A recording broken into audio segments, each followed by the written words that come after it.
So in this video I'm going to be breaking down England's in-possession system, breaking down 5 of the England goals, looking at how they were able to work the ball between the lines, discussing which individual players impressed me most in this game, breaking down the good and the bad of Harry Maguire, whilst also looking ahead to a specific tactical play that I think Southgate can use to exploit the US ahead of the game on Friday. All of that will be coming up in this video, so make sure you watch to the end, subscribe and click the bell as well, as I will be covering all the England games and putting out a lot of other videos throughout this tournament. So going into the game, we did see Gareth Southgate deploy a 4-2-3-1, and this was probably expected given they were against the Iranians, who are using a 5-4-1, and so it did make sense to have an extra attacking player on the pitch. In possession, we did see England move to a 2-3-5 shape, with Stones and Maguire obviously being the two deepest players, with Rice sitting in front of them, with Trippier and Luke Shaw sitting either side, and Jude Bellingham and Mason Mount would start slightly ahead of Rice, although we would see both of those players sometimes drop into those wider positions when the fullbacks did decide to push forward. And so whilst there was a lot of positional interplay between the two fullbacks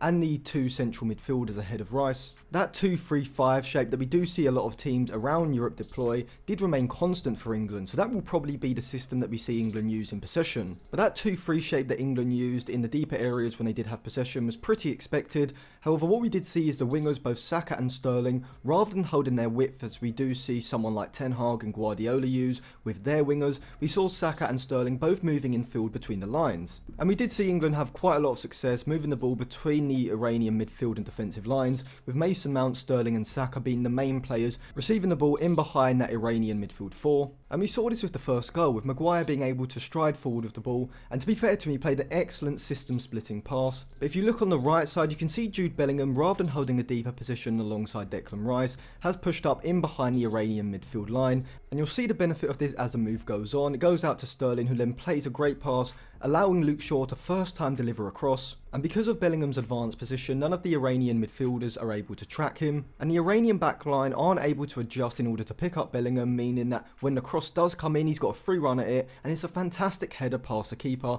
who really couldn't do anything about it. Now, England were very good at getting the ball into Saka, Mount and Sterling in between the lines, and if you did watch the game on TV, you did see that they are now doing a stat called receptions between the lines, which I actually think is a fantastic stat, as it does show how good the opposition's defensive system is. See, whilst possession just shows how much one side has the ball, it doesn't show the effectiveness of the passing. After all, you could just be going from side to side, moving the ball around the opposition's defensive shape, but never getting the ball in between the lines, which is where you want to get to in order to create the best chances. Now, England did find it pretty easy to move it between the lines, and this was largely because of the Iranian system. See, they were defending in a 5-2-3, and they were sort of looking to press quite aggressively at times with a trigger press. However, the backline were reluctant to push high up the field, and so there was massive amounts of space for the likes of Mount and Saka to drop into, and Maguire and Stones are very good passing centre-backs, and so most of the time England were able to play out the back, drawing the Iranians on, and one simple pass would cut through their midfield line, and now England had the ball and they could run at the Iranian backline.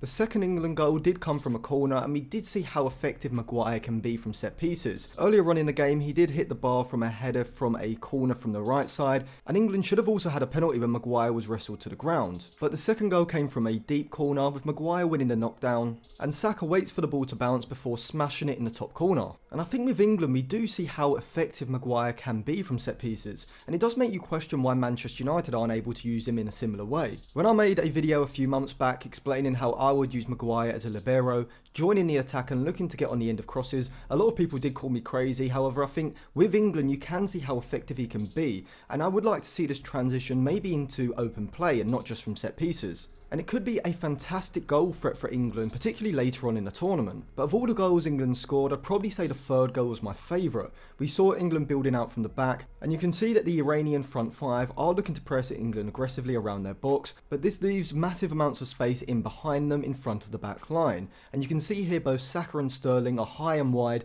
either side of Harry Kane, with Mason Mount also close to Kane as well. And as Pickford looks to play that long pass over the Iranian press, Kane does excellently to drop off, control the pass, bringing the England midfield into play, and you can see that Saka and Sterling have made those movements central into almost wide forward positions. The ball gets moved on to Bellingham, who was excellent throughout this game at carrying the ball forward. He carries it forward, finds the pass for Harry Kane, And from here, Raheem Sterling does exactly what any good inside forward, wide forward should do. He moves into a central position but doesn't go too early, as if he goes too early, the defender will come across and close off that space. He holds a slightly wider position, anticipating Kane's cross to the near post, and makes a movement at the exact right time, and the finish is fantastic, giving the keeper no chance yet again. And I think this third goal really showed the potential that England have, using Harry Kane and those two wide forwards. Harry Kane playing as almost a deeper lying forward, dropping off, pulling a centre-back with him and leaving the space for either Saka or Sterling or whoever plays in those wide forward positions to then break into goal-scoring positions. And so throughout this tournament, I do think we could see Harry Kane being more of a creator and a facilitator,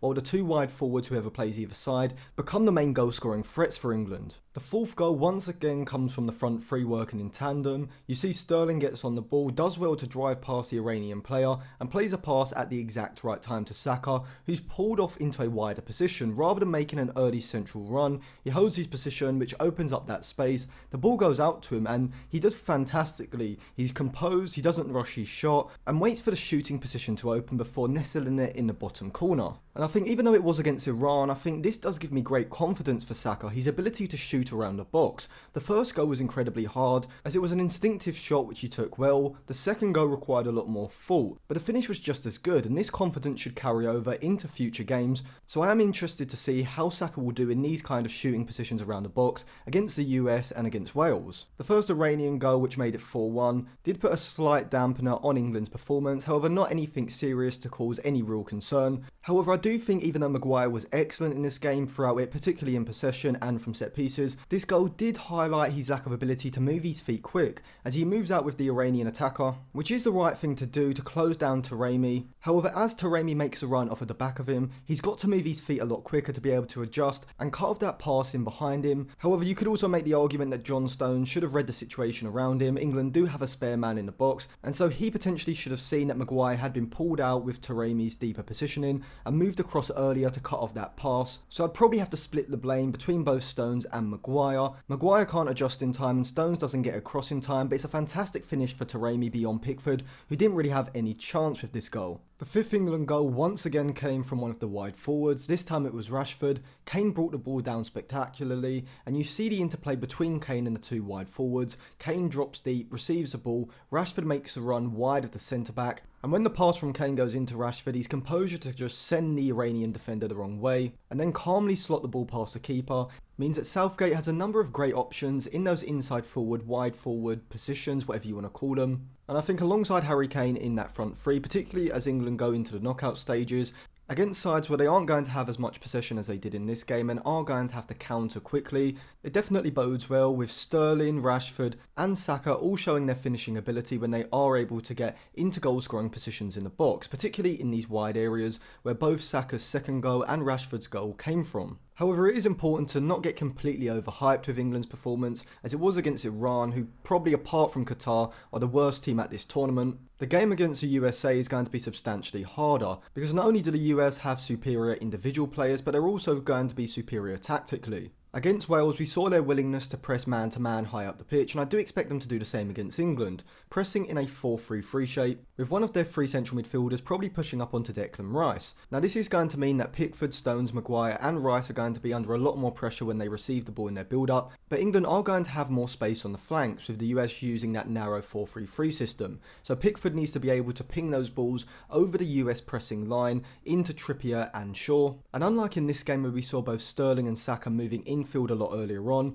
I would have both the wingers, whoever starts there, let's say it is Sterling and Saka again, hold their width advanced and push the US fullbacks backwards. This is going to stop them being able to move out and close down the fullbacks Trippier and Shaw when they receive the ball. As if they move out, it's obviously going to leave space for the wingers and the centre backs are going to have to come across, and so Anthony Robinson and Serginho Dest, the two fullbacks, are going to have to hold deeper positions, and this is going to give the England fullback space to then move forward with the ball, and the two wide central midfielders in that US midfield three, which was Weston McKennie and Musa in the Wales game, are then going to have to be the players to move out to close down the fullbacks. And if England do go with a midfield three with two ahead of Rice, it's going to allow those two players, which in the last game was Bellingham and Mount, to run off those two US central midfielders when they move out to the fullbacks. And this could allow England to create overloads further up the pitch, with Kane dropping off and having Mount and Bellingham breaking ahead. Obviously, if England can pick up a win against the US, they will be qualified, and then we may see Southgate be a little more experimental in the final game against Wales.